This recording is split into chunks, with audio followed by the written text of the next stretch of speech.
Okay, so I've gone ahead and we've done our intro into what electron configurations are, how to abbreviate one. I've given you a little teaser about valence electrons. I've been pointing a few things out on the periodic table, so let's kind of dig into that a little bit more in depth. So, what you have are valence electrons. Valence electrons are ones that are in the outermost principal energy level. So that would be, so when you're looking at your electron configuration, let's just go back up here. They would be, you find your highest N number. So here there's a 1, okay, but there's also 2's. So your highest N number, so that's going to be 2. So in N equals 2, this would be the valence electrons. They're in the outermost energy level. When you get down here to sodium, the highest coefficient, it's not really a coefficient, but in math terms, the highest coefficient you have is a 3. So this is the third energy level, so it has 1 valence electron. We care about valence electrons because they're very important in bonding, which is what we're going to be doing the rest of the semester in chapters 9 and 10. Then you have, so valence generally is going to have some empty boxes or empty orbitals. It may not, but noble gases don't, but they're important in bonding. The core electrons, on the other hand, those are ones that are in completely filled energy levels. So those are the ones that we can abbreviate. Now, if you go up here, so this here has a 1. It has a 2, but this would be the core electrons here would be in energy, can't even see that, would be in energy level 1.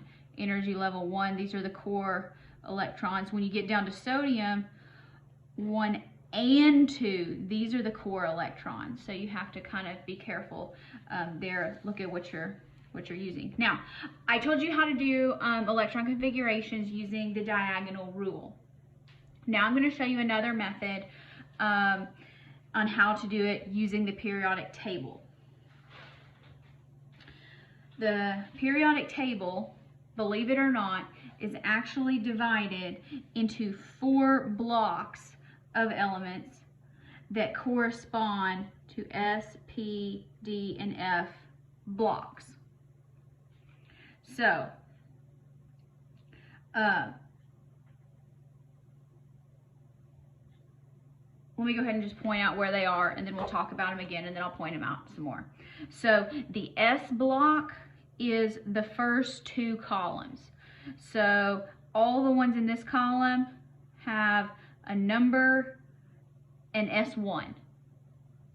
All in here have a number and S2. So the first 2 columns, this represents your S block. Your P block is over here all the way to the right, and it represents the last 6 columns.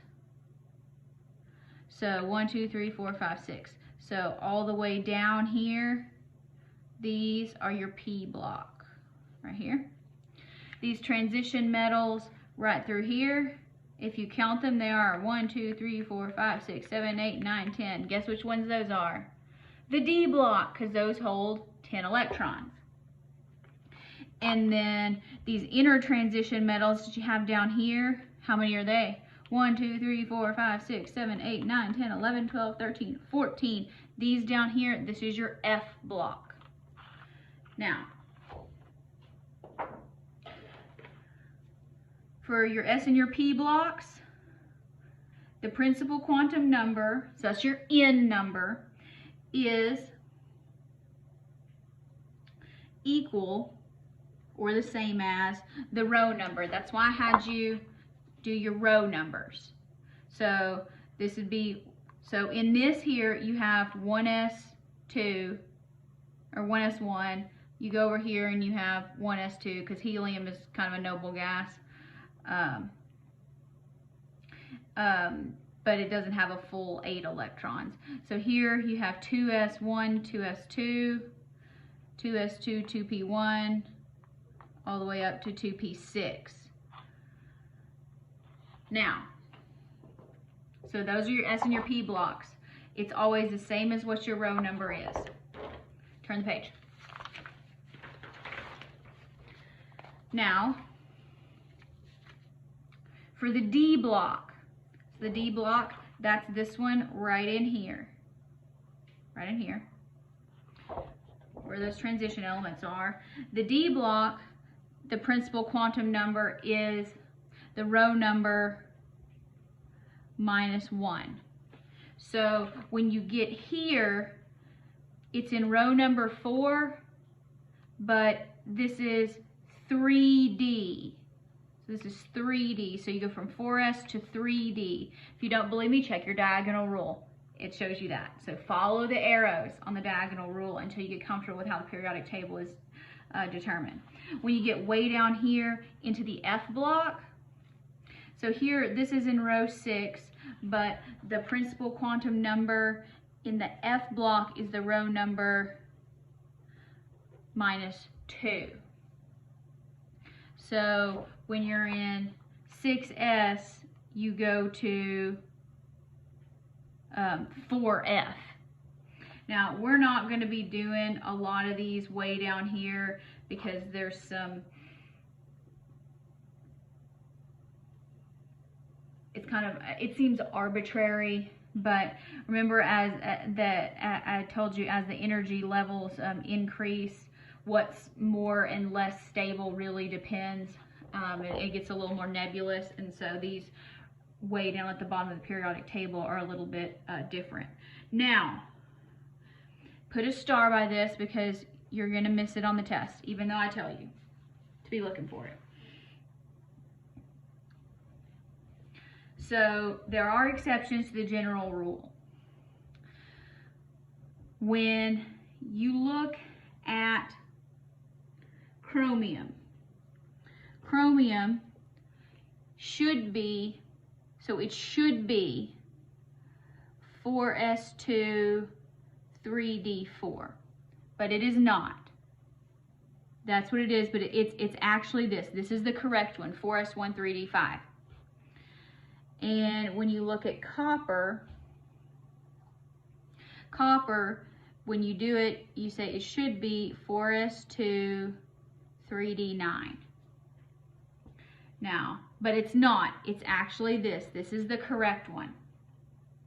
And that is called the full or half full sublevel rule. So, remember when we were drawing our orbital diagrams and we said everybody wants to have their own room? I'm only going to draw the fourth energy level here. So when you do chromium, so you have, here's 4s, 1, 2, 3, 4, 5. So there's 3d. So when you initially do it, you've got 6 electrons. So you say, okay, well, I should do this, and that's going to leave me 4 like that. And that's okay. But remember, everybody wants to have their own room. So what actually happens is chromium has 4s, 1, 2, 3, 4, 5, and 3d. And so it has everybody gets their own room. And so it's much happier that way. So everybody gets their own room, everybody's parallel. So you see here, instead of 4s2 3d4, you have 4s1 3d5. And that means when you can make these to where they're all either full or half full or a combination of those, you do. So here, 1 is half of 2 and 5 is half of 10. When you look at copper, you see it, you're going to do 4s, 1, 2, 3, 4, 5, 3d, and you say, okay, well, it should be 4s2, 3d, 6, 7, 8, 9, 9. So everybody's paired up except for this one dude who's lonely. or has his own room. Now, this is going to say these electrons are much happier when they're all full and or half full. So what we can do is we can take one of these and we can give this guy a partner. And so now your 3D shell is full, so it's very happy. And your 4s shell is half full, so it's still happy. So this is the most stable configuration, so you have to be careful with that. But now, so like looking at your diagonal rule, let's write an electron configuration, and I've got a practice sheet for you. Let's write an electron configuration, and I'm going to use a periodic table. You can use your diagonal rule, but let's do bromine. So just somewhere on here, I'll go up here at the top, bromine. So I'm going to do this using the blocks of the periodic table and what I know about the principal energy levels. Okay, so the first one I have 1s2, so I'm going to write that, 1s2, okay, 2s2, 2s2, 2p6, 3s2, 3p6, after 3p6 we go down 4s2. If you're not following me, use your diagonal rule. All right, now after the S's, now here we're going into the D's, and we're going to the D's, we have to go down one. So this is 3d10. All right, and then you have 1, 2, 3, 4, 5. So this is back in the P's, so that means it's the same as the row number, 4p5. So now I also want to take this example here to point out a couple of other things. The valence shell here is this one and this one. Even though we wrote the D's after the 4 S's, that's a 3. That is not the highest principal energy level. These are your valence electrons. That's going to be important later. So make sure you know how to do that. If we wanted to write the abbreviated electron configuration for bromine, okay? This is where things get easy. All right, so you have the abbreviated one. That means we go to the noble gas in the row above it. So the row above it, noble gas. So that's argon. So we can say it is argon. And argon ends at 3p6. So here we start with 4s2, 3d10, and then 4p5. Now, pay attention to what the questions are asking you when you do the homework, because if it asks you for the full configuration, it wants this. If it asks you for the abbreviated, it wants the noble gas abbreviation.